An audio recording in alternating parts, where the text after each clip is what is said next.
Minasan konnichiwa, Elisa desu. It's December, and I had my last Japanese lesson of 2015 yesterday. So I thought I'd give a little update of where I'm at.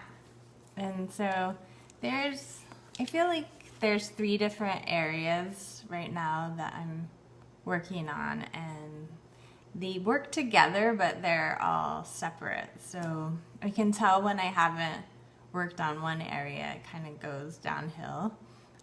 So there is my textbook, Genki 1, and I'm on chapter 5 of that book.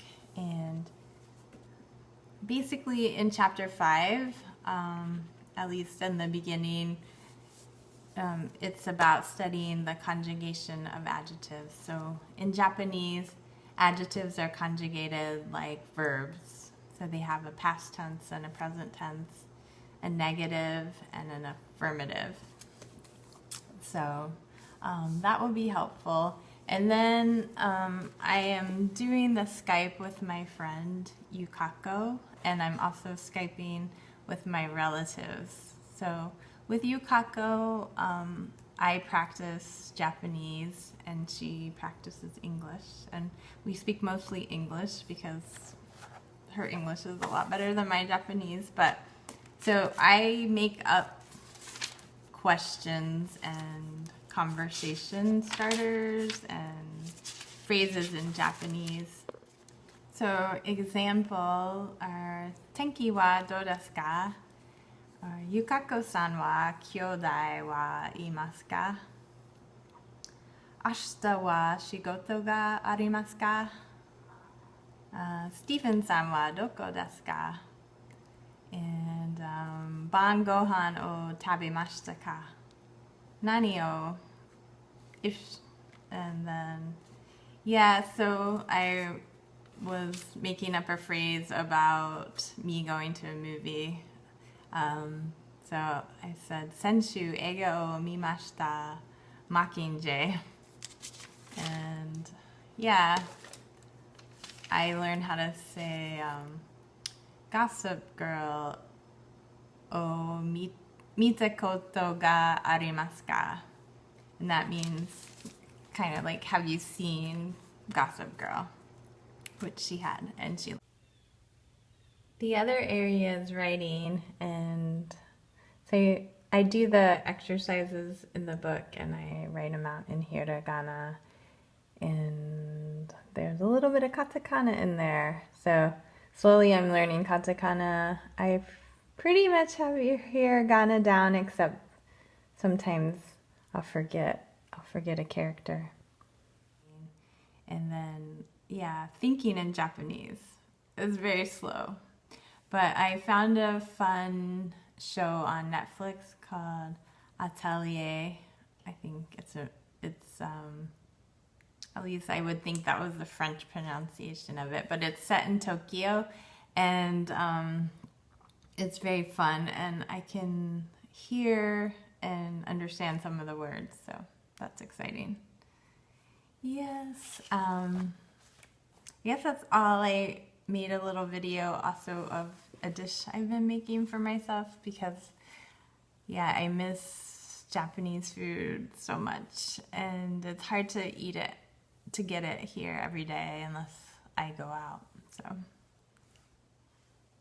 Alright, see you next year. Ja mata ne.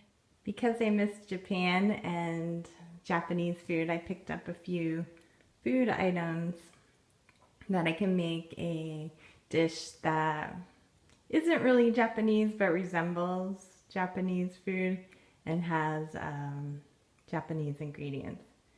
So I've been making this rice, and I found out the secret to making it is to definitely soak it for 30 minutes before you start to cook it. I don't have a rice cooker, so I just cook it in this pot here. And then I also found this tea at actually TJ Maxx, which was surprising, but they sometimes have really cool random things there. And it's a Japanese brand, Itoen, and it has the leaves, but it also has some of the powder in the tea bag, so the matcha powder. And then I will take flax seeds and grind them in this grinder and add it to the rice after the rice is cooked. And that is to give me some fiber. And then,